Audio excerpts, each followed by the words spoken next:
Assalamualaikum warahmatullahi wabarakatuh. Sahabat Cita, mari kita belajar supaya kita paham dan hidup kita tambah bahagia. Semoga juga Anda sehat. Amin. Kaidah penyusunan definisi. Nah, sekarang kita masuk pada cara cara menyusun definisi yang benar itu seperti apa. Nah, supaya definisi kita benar supaya definisinya benar. Oke. Definisi itu harus dapat dibolak-balik dengan hal yang didefinisikan. Nah, harus bisa dibolak-balik dengan hal yang didefinisikan. Artinya apa? Luas keduanya harusnya sama. Misalkan manusia didefinisikan sebagai hewan yang berakal budi. Nah, menurut klasifikasi 2 kingdom, bahkan klasifikasi 5 kingdom, manusia ini termasuk apa? Kalau di dunia hewan, animalia, hewan, Nah, hewan. Jadi manusia adalah hewan yang berakal budi. Nah, ini benar.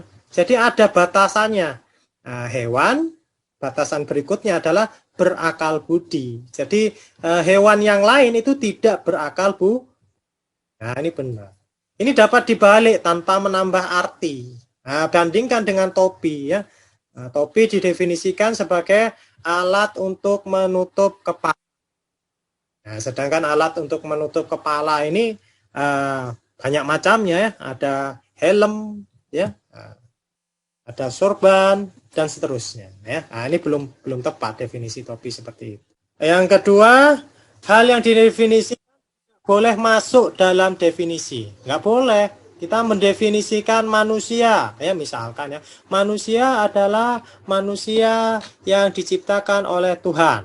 Nah, kok ada manusianya lagi di dalam definisinya? Nggak boleh.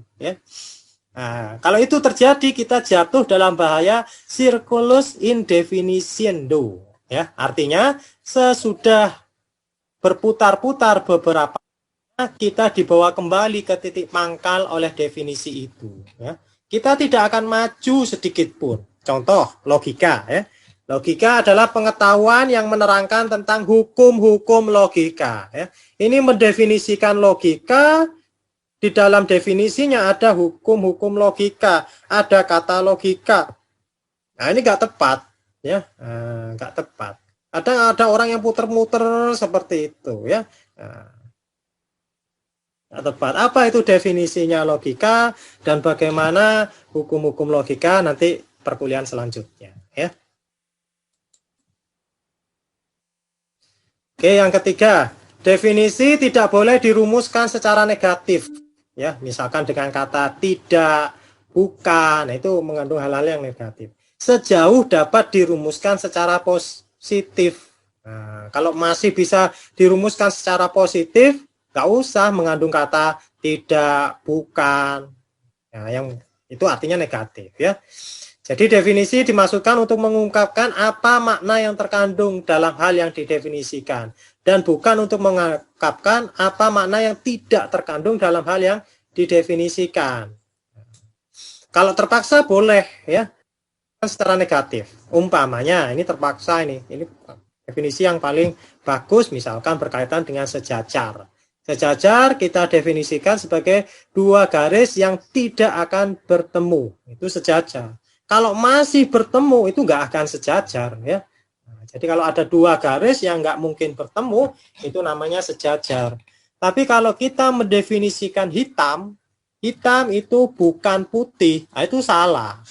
Bukan putih itu bisa biru, merah, kuning, dan lain sebagainya. Kalau Anda kimia mendefinisikan putih, panjang gelombang putih itu berapa? Nah, seperti ini.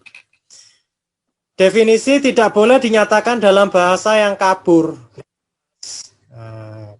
Bahasanya nggak jelas atau mengandung kata-kata yang itu pun sulit dipahami oleh orang.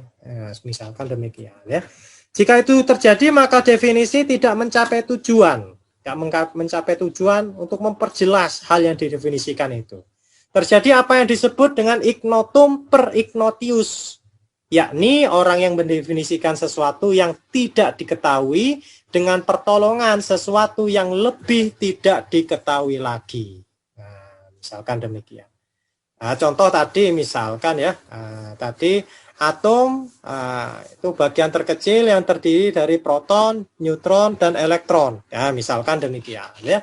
Proton, neutron, dan elektron waktu itu ya, waktunya siapa itu ya, Dalton pun itu belum diketahui ya.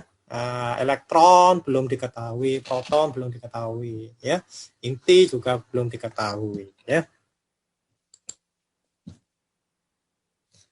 Oke, mengenai kaidah ini, kaidah-kaidah tadi berkaitan dengan cara membuat definisi, kita akan aplikasikan pada membuat definisi tentang fakta, konsep, prinsip, hukum, dan teori.